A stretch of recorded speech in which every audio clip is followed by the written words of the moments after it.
Next, we have by week 10 to 12, genetics testing can be done via chorionic villus sampling. So there are certain diseases and problems that a baby can have that can be detected while they're in the belly, right? While they're a fetus, before they're born, that might indicate for mom and dad if they want to keep that baby, right? So if the baby has Down syndrome and they don't feel like they're equipped or able or want to raise a Down syndrome child, they can do certain tests like the chorionic villi and other ones that could tell them if their baby has Down syndrome. There are certain other diseases too that you can detect in these tests, right? This is just where they'll put a needle into the chorionic villi and like aspirate some of it and then test it. And with whatever they are seeing, they'll see what the baby might develop or has while in the baby mom's belly. And usually it doesn't lie. I mean, no man is fail-proof, no test is fail-proof, but mostly whatever the test says is what is. And if the mother decides, irregardless of what the test says, they're going to have their baby, whether the baby has spina bifida, whether they have Down syndrome, I think there's other ones that it tells you that's their choice. They will not have an abortion, but they are allowed to have therapeutic abortions due to the fact that the baby may have some illness that mom thinks she can't cope with or is not viable for life or whatever it is, right? So that there. Sickle cell anemia, I think you can check for sickle cell anemia as well. But sickle cell anemia, mostly though, once you test mom and you test dad, you can tell if the baby has a chance of it because it's carried on the X chromosome, I believe. And if one parent has recessive and the two recessives meet, then they're going to have it. If a parent has a dominant and a recessive, dominant is going to win. But I think sickle cell is a recessive gene. That's genetics, but you don't have to know genetics. You just need to know that sickle cell is a genetic trait that's connected to the sex of the baby, and you can identify if the child has it beforehand. And usually they'll tell the parent if they're, whether they have like a certain amount of chance of having that kind of child or not, whether they want to have children or not, right? So this is something that has to do with genetics, right? We have had some questions on genetics, what we call genetics counseling for ailments that might develop due to genetics. So you want to tell the mom and dad, listen, you have a possibility of having a child with this disease because these are what your genes may produce, right? And that is the mother's right to know, right? Father as well, of course. So that's something that you should be aware of. Moving on, we have this fetal circulation, which I talked about, right?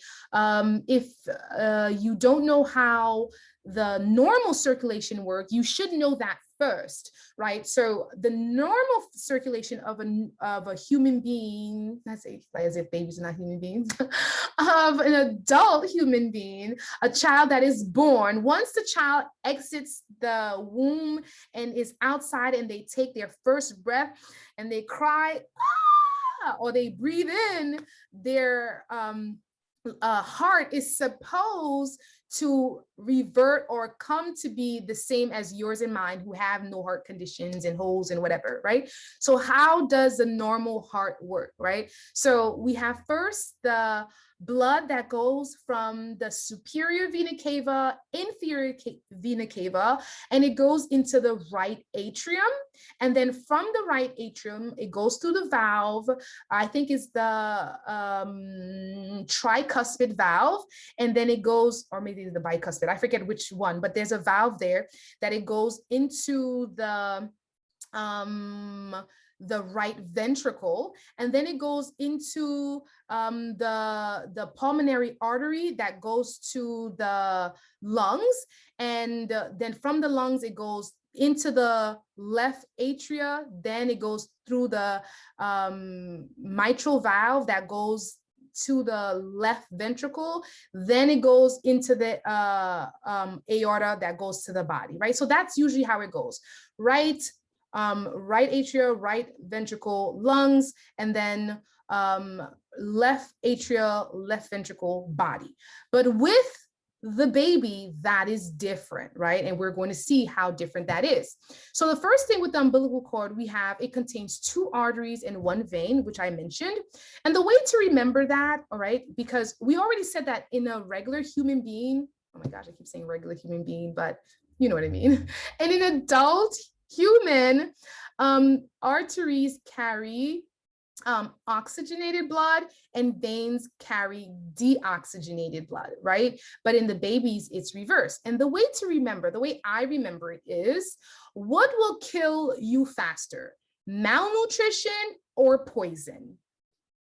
I think if you would agree with me, poison will kill you much faster than malnutrition. So when we think about malnutrition, we're thinking about the arteries, right, which might not be giving you the right amount of blood or whatever. So you have 1 vein, right, 1 vein that is oxygenated blood, because food is great, but toxins, poison, which is why we have 2 arteries that expels the toxic blood from the body, we are more concerned about getting rid of toxins than we are about eating, right? About nutrition. And so that's one way that you can remember it. You could remember it any way you'd like, but that's how I try to remember it. So we have 1 vein. Once you remember, the vein is the oxygenated blood, and there's only 1 of those, because it's more important that we get rid of toxins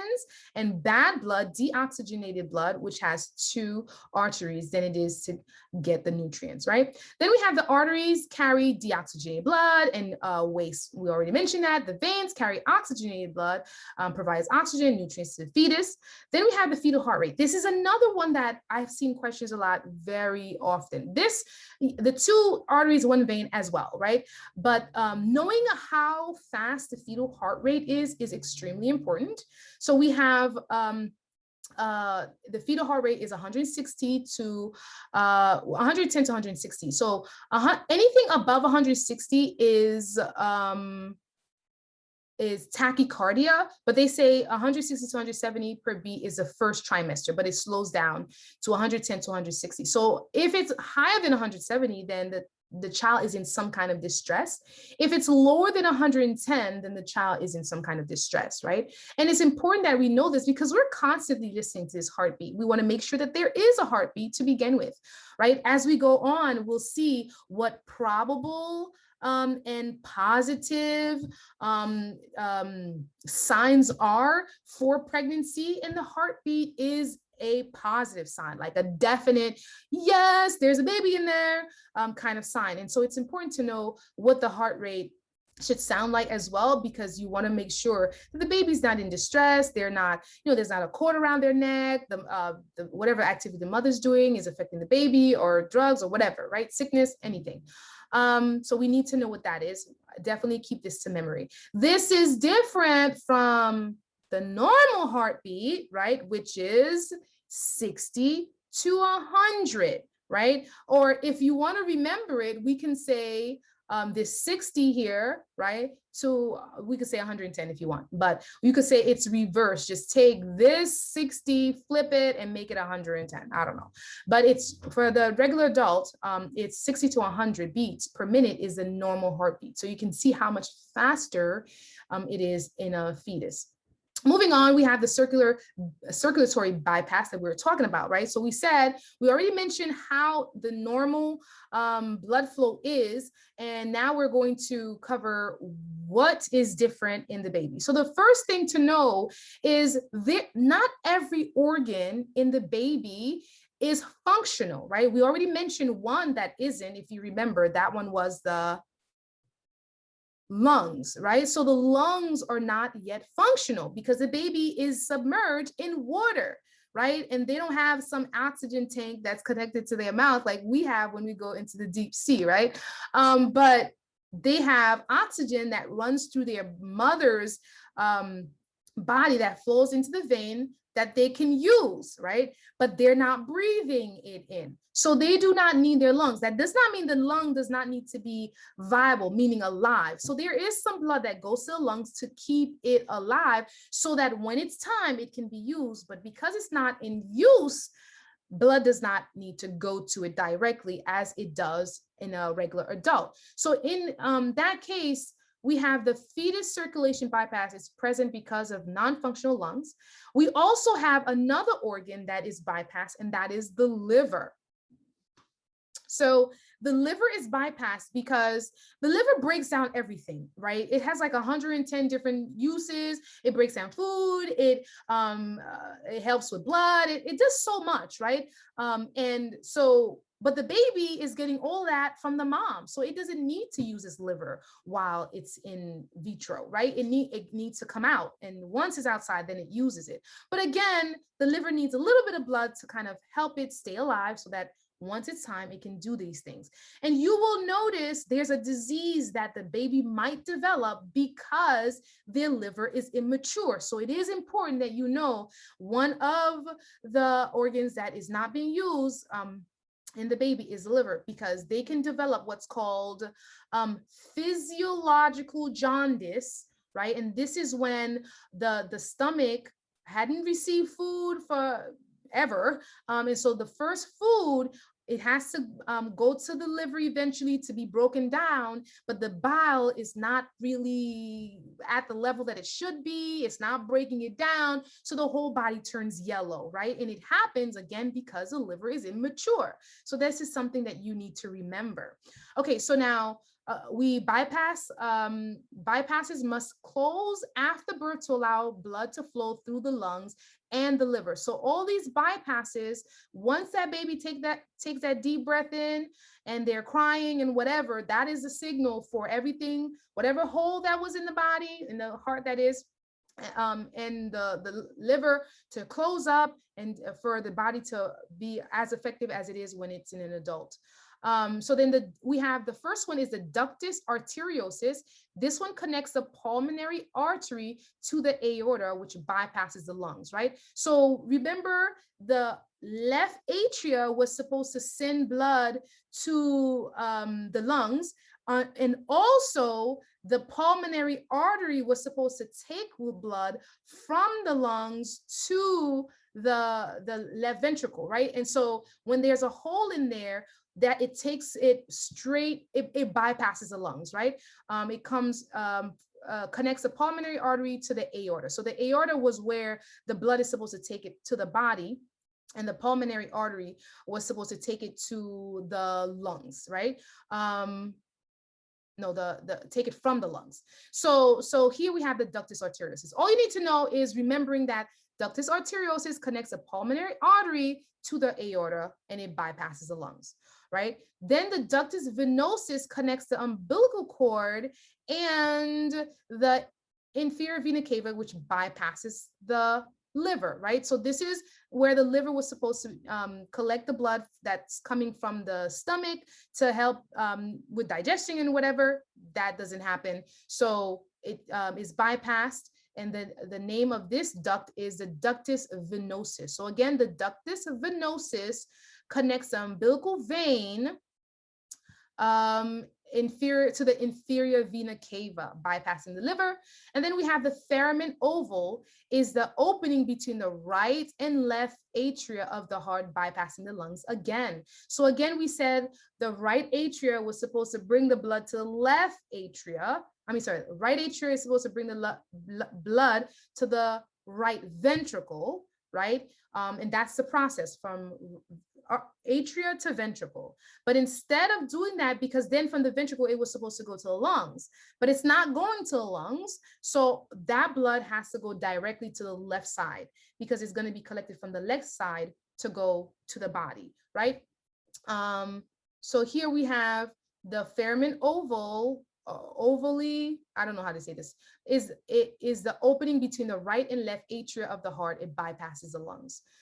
Okay, moving on. So we're finishing up here we have family planning. So with birth controls, we have several factors should be considered when choosing a method for birth control, including effectiveness, safety, personal preference. So there are different kinds of birth controls. There are condoms, there are diaphragms, there are pills you can take, there are well, birth control is you know, when you think about it, you think about the pill and the shot, but you know, there are different forms of keeping a woman from getting pregnant is what I'm trying to say, right? So whatever's most effective and whatever the woman prefers is what's going to be used, right?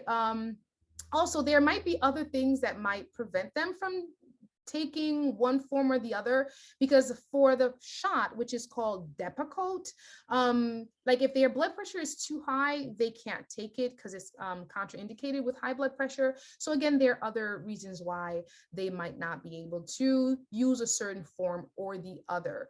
But definitely, you know, you should be talking to, or a woman should be talking to their gynecologist and informing them of what their preference is, that kind of thing. Then we talk about in sterility, the IUD, that's the implantation that's put like somewhere in your arm here, right? You can sometimes feel it, I think. It's put like with this huge syringe, right? But it's like, and they're for different lengths of time. They provide sterility for different lengths of time. So that's also important to know as well. Okay, now to infertility. So infertility is something that, you know, plagues a lot of women and men. So it's not always a woman, it could be the men as well. So some factors contributing to infertility in men include abnormality of the sperm. So the sperm count may be low, abnormal erections or ejaculations. They might not be, what is the thing called? So that can happen because of medication. The word escapes me. Or abnormality in seminal fluid, and that can be a problem with the prostate or the glands that run through the prostate, around the prostate, right? So we can have those issues there. Some factors that contribute to infertility in women include disorders of the ovulation or abnormalities of the fallopian tube or cervix. So the ovulation, like it could be something is wrong with their hormones and how much hormone, because you need a certain amount of hormone at a certain amount of time to produce a certain amount of effect in the body, right? And when you cover this, you'll know like the body temperature rises because of the luteinizing hormone or the base. There's like so many different contributing factors where it concerns ovulation that might affect how the woman becomes infertile or fertile. Abnormalities of fallopian tube, just the structure or the way the egg travels down there, the cervix. Also with the cervix, there's like this, what is it called? Like this sticky, pasty substance that women produce that allows the sperm to be attached to this, the whole dynamics of it. And so there could just be so many things. And so it's important that when a woman becomes infertile, that they go and get checked out and they speak to the doctor, and the doctor will run them through so many different tests to see what exactly is the issue. And they will try to cater to them however they can, even with like the sticky substance that I'm referring to. I don't remember the name of it. I remember learning that they have even taken that substance from a chicken and put it in a woman to make it, you know, there's so many things, so many different solutions. So infertility options, we have options including medication, surgical procedures, therapeutic insemination. Other therapies are available are in vitro fertilization, surrogate mothers, embryo hosts, and adoption is another option. So that is the end. It's 3 o'clock. We always end right on time. So if you have any questions, however, please feel free to add them to the chat. I'm going to stop sharing my screen so I could be able to see the chat here. Okay, so Selena, if you have any questions, or no, she says no problems before, but I don't know if you have any questions now, or anyone else watching has any questions or comments, feel free to ask. Then again, if you don't now and you want to review this information later, it's going to be posted on my YouTube channel, which you can find under Gab-Nic Excelsior Nursing Tutor on YouTube. And that is the end. Any questions, comments, suggestions? Was this helpful at all?